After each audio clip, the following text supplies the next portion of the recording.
Olá, seja bem-vindo a mais um vídeo desvendando o Framework Safe.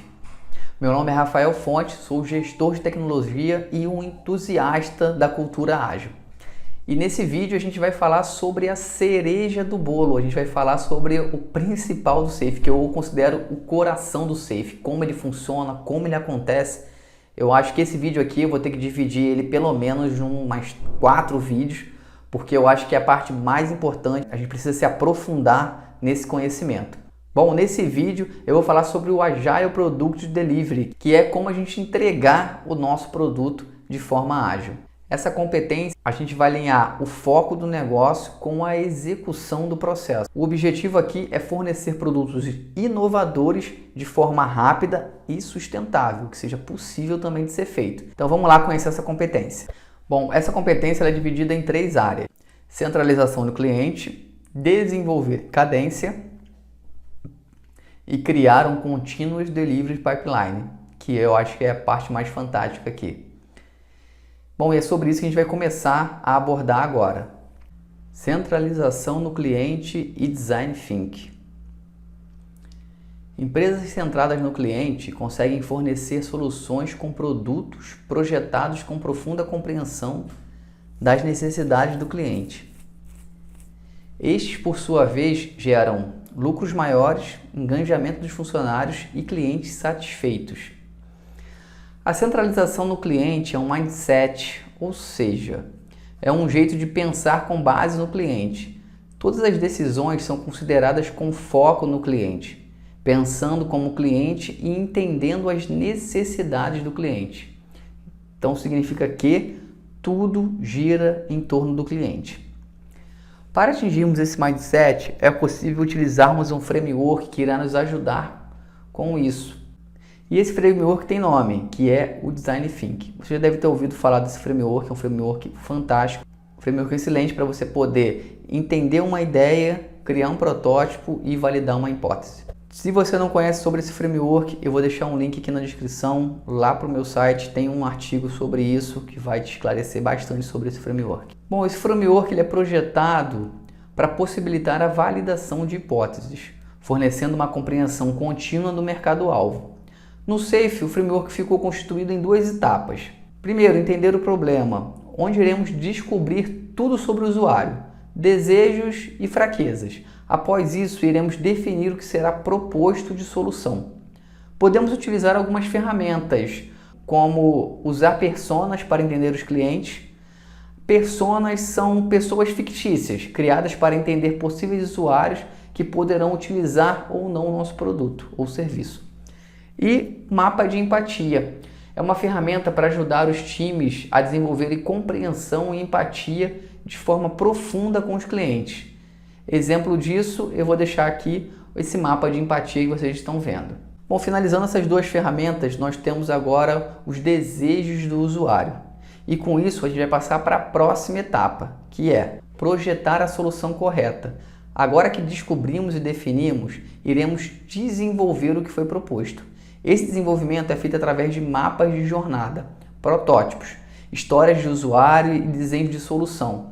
Ao final, devemos entregar as hipóteses para o nosso cliente validar se estamos no caminho certo. Como vocês podem ver aí, tem um journal mapping aí para ajudar vocês a entender como seria mais ou menos uma experiência do usuário. Com o processo validado, precisamos transferir esse conhecimento para um método que possa ser compreendido pela equipe e implementado pelos desenvolvedores. Esse fluxo ele é apresentado em User Stories, histórias de usuário. O objetivo é contextualizar todas essas informações dentro dessas histórias, para que sirvam de insumo para o desenvolvimento. Pensa na história do usuário como sendo toda a documentação necessária para que esta história possa ser desenvolvida, se transformando em código utilizável. Fechamos a primeira etapa do nosso pipeline. Fizemos o mapeamento do usuário, focamos no cliente e utilizamos o Design Thinking para entender e propor soluções que devem ser desenvolvidas. Tudo isso está contextualizado nas nossas histórias do usuário. Agora que temos nossas histórias e até features, que são os conjuntos de histórias de usuário, é uma camada acima das histórias do usuário, precisamos adicionar ao nosso Program Backlog, onde é depositado todas as tarefas que precisam ser desenvolvidas. E aí a gente começa a nossa segunda etapa, que é priorizando o Program Backlog. O Program Backlog é onde armazenamos todas as atividades que foram mapeadas e devem ser desenvolvidas. No Safe, chamamos de Features as funcionalidades listadas. As Features representam o trabalho no Agile Release Train, refletem os requisitos funcionais e não funcionais. Os critérios de aceitação da Feature são normalmente definidos durante a PI Planning, que falaremos sobre mais à frente. As features elas são implementadas através das histórias, que são pequenos incrementos de valor que podem ser desenvolvidos em dias ou horas e são fáceis de estimar. Nenhuma história pode durar mais de uma interação do time. Além das histórias dos usuários, temos as histórias habilitadoras. Estas representam diferentes tipos de trabalho, como exploração, arquitetura, infraestrutura, documentação e compliance.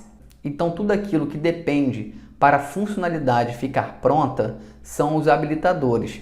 Exemplo, eu vou desenvolver um portal web interno para a minha equipe. Mas o que eu preciso para esse portal? Aí eu preciso instalar um Apache, preciso instalar o serviço do Tomcat, preciso de desenvolver o banco de dados. Então tudo isso que é necessário para desenvolver esse portal são os habilitadores. E falando sobre o Product Backlog, a gente precisa falar também sobre estimativa. E aí agora a gente vai entrar no nosso próximo tópico, que é estimando. Entendido o conceito, precisamos agora estimar as histórias dos usuários, para que a equipe saiba quais são as histórias que devem ser desenvolvidas primeiro. Um método muito utilizado é o Planning Poker, e é como se fosse um jogo de poker onde todo o time discute sobre a tarefa e dá uma nota para esta. Essa discussão com o time aumenta a precisão, incluindo todas as perspectivas, gerando compreensão e cria um compromisso mútuo, pois a estimativa da tarefa foi planejada por toda a equipe. Para obter o ROI ideal, o Safe acredita que um sistema de fluxo, o sequenciamento do trabalho é o segredo para melhores resultados. Para priorizar com base na economia Lean, precisamos de duas coisas: o custo da não entrega ou atraso, o COD, e qual o custo da implementação. Isso é um item valioso. Como disse Donald Ramsden, se você quantificar somente uma coisa, quantifique o custo da não entrega ou atraso. O COD, custo da não entrega ou atraso e duração, em caso geral, dá preferência a trabalhos com durações mais curtos e COD mais alto. Para isso, utilize o esquema WSFJ, como vocês podem ver aí na tela. Se você quiser saber mais sobre como realizar o cálculo, segue um artigo oficial do Safe, vou deixar aqui o link para vocês poderem consultar como isso funciona. Importante aqui que para fazer esse cálculo do WSFJ, os times precisam estimar o custo da não entrega ou atraso e a duração. Para isso, usamos o tamanho do trabalho como um substituto, a estimativa relativa e uma técnica rápida para estimar o tamanho do trabalho e o valor relativo. Os stakeholders do WSFJ são os Business Owners, gerentes de produtos, Product Owner e os Systems Architects. Bom, nesse vídeo a gente entendeu a importância da centralização no cliente. Conhecemos um pouco do Design Thinking, criamos nossa Features, história de usuários, adicionamos ela no Backlog e estimamos essas histórias e Features.